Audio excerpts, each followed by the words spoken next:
We are in the middle of an historic month. The British public saw a King of England crowned in real time for the first time. We got to witness a ceremony that was forged over more than 1,000 years, beyond the Glorious Revolution, beyond that to the Anglo-Saxon kings, and further still to the anointing of King Solomon himself by Zadok the priest. Last week was also the 1050th anniversary of King Edgar's coronation. At that time, the antiphon, Zadok the priest, is documented as having been sung at Anglo-Saxon coronations at that very moment of anointing that we saw ourselves with our own eyes, albeit to a rendition by Handel. Maybe somebody in the audience can do a back-of-the-envelope calculation for me, because I'm curious to know what percentage of the world's nations existed when those traditions of ours were being forged. You see, our invaluable historic treasures are not all jewels, artifacts, statues, works of art, buildings, physical things. The crown of our inheritance is our traditions. Traditions with ancient roots, nourished by Christianity, bound up with the lives of all of those who have since been forgotten, tangled with things that stand in tension, beautiful because they are real, because they are ours, woven together by the passage of time, organic matter. In tradition, history is made flesh as a living, breathing thing of which we are all a part. It is the artwork of the Burkean contract that we have heard so much about between the unborn, the living, and the dead. Now, over the weekend, I made the big mistake of watching the coronations of George VI and the Queen. The decline is frankly devastating. Decline in execution, in style, in reverence. By contrast, Charles's coronation felt like crumbs. Glorious, for sure, but apologetic. Watching those images, I will be honest, I felt sad, as I'm sure many of you do. And it's a sadness that dare not speak its name, and so we've all found ways to anesthetize it.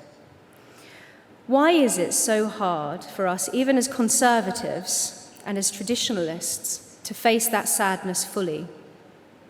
It's because it's raw and painful. It's painful to stop for a moment and fully recognize the scale of our self-inflicted loss.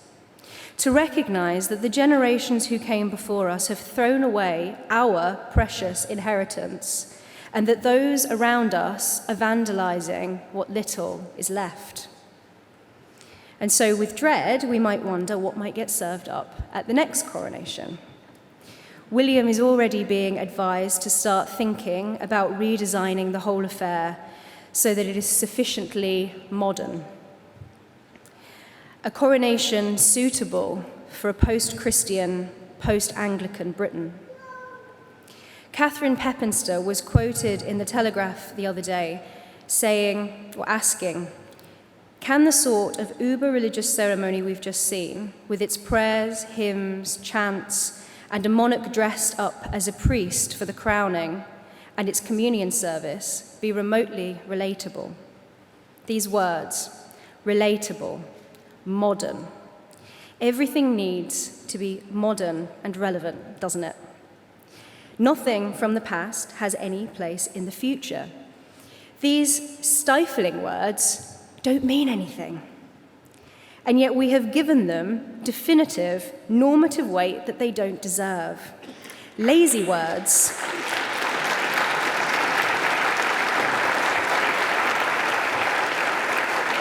Lazy words that we have allowed to diminish our agency and judgment by forcing a sense of inevitability on us. The Prince and Princess of Wales are reaching out to Gen Z, we're told, to the TikTok generation. The press have been citing a poll that says that 73% of the country felt that the royal family need to modernize to survive. But what does that mean? As if the royal family needs to campaign to constituencies as politicians do. Something that I think demeans the institution and in turn demeans us as a people. It's needy and it's undignified.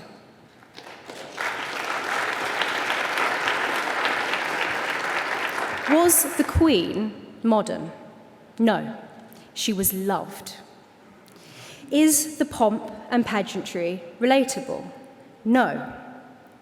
It's beautiful, and it's out of the ordinary, and it is loved. My point is that the demands being placed on our heritage are unreasonable and frankly Philistine. It is impossible for the value of our precious inheritance to justify itself in these terms. By now, we are all familiar with the year zero of the revolutionaries and the activists, from Mao and the Cultural Revolution's destruction of the four olds, ideas, habits, culture, and customs, something that is now unfortunately very familiar to us in the 2020s. We are very familiar with the necessity to raze everything precious to the ground because it's in the way of building a new society from scratch to the blueprint that somebody else knows best. But there is another, more subtle year zero. The endless present of the zeitgeist, a mindset. We see it in that prescriptive use of the word modernity. And the Conservative Party are as guilty of it as anyone.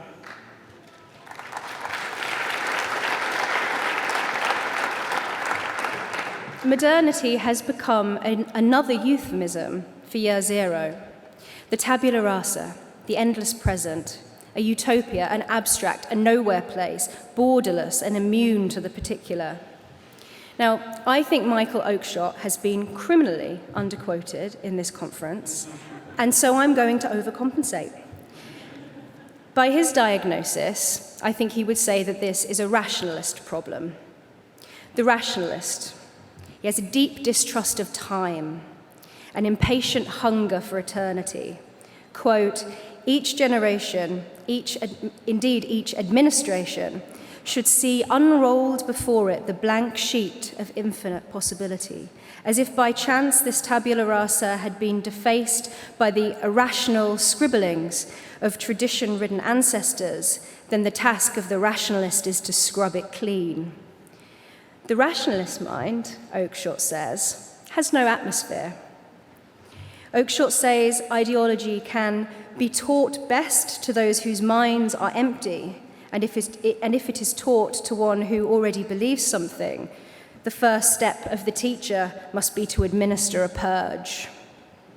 Quote, the predicament of our time, and obviously he wasn't writing in our time, he was well ahead of his time, is that the rationalists have been at work for so long on their project of drawing off the liquid in which our moral ideals are suspended and pouring it away as worthless, that we are left only with the dry and gritty residue which chokes us as we try to take it down. Such a society is one that is never mentally at peace with itself because it is never reconciled with its past, filled with men who are incapable of appreciating the concrete detail of their total inheritance. The psychiatrist Ian McGilchrist recently said this about music. Music is powerful. It can change your life, but it is just notes, and notes are nothing. Yet 30,000 nothings make up Bach's B minor Mass. His point was that relationships are primary. Beauty emerges from those relationships. Things only become what they are because of the relationships they stand in. And I think the same is true of history, of a society and of a people. Every people and in its culture are a symphony played over many centuries. It gives cultures their different textures and their treasures. But now we have become, as a culture, dissonant. You see, the year zero mindset can't compute relationships. It lives in the abstract present. It doesn't speak the same language. It's antithetical to honest organic understanding of history and our place in it. As Danny Kruger said on Monday, we are not born free, we are born attached. And no, as Twitter said, he wasn't talking about umbilical cords. We are bounded, limited, fallible creatures.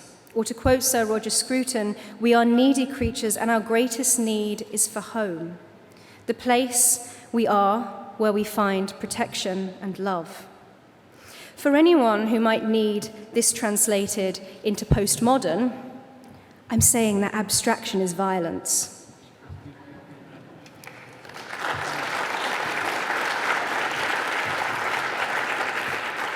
The year zero mindset dissolves all relationships because they're inconvenient.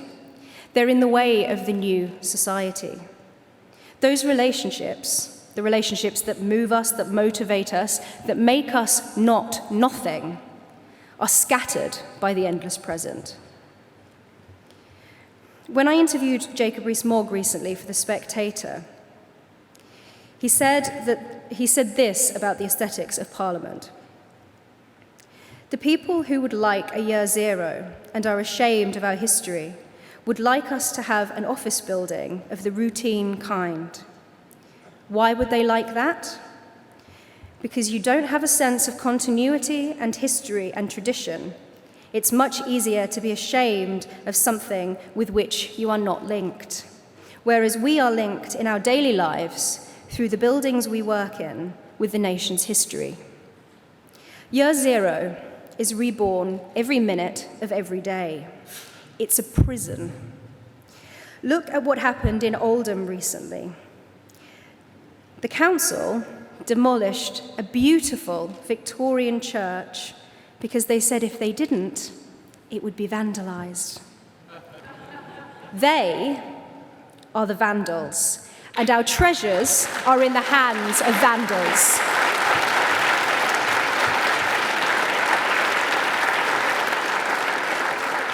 Those who are supposed to be the caretakers of our inheritance simply cannot be trusted. Now, you will forgive me for finishing on a long quote, because that long quote is again from Sir Roger Scruton, and I think I speak on behalf of all of us when I say that I wish he was here to talk to us today and to advise us. Roger said, "The old way of teaching the humanities was in that manner, as objects of love. This is what I have loved, what previous generations have loved too and handed on to me. Here, try it out and you will love it too." Whereas the postmodern curriculum is a curriculum of hatred.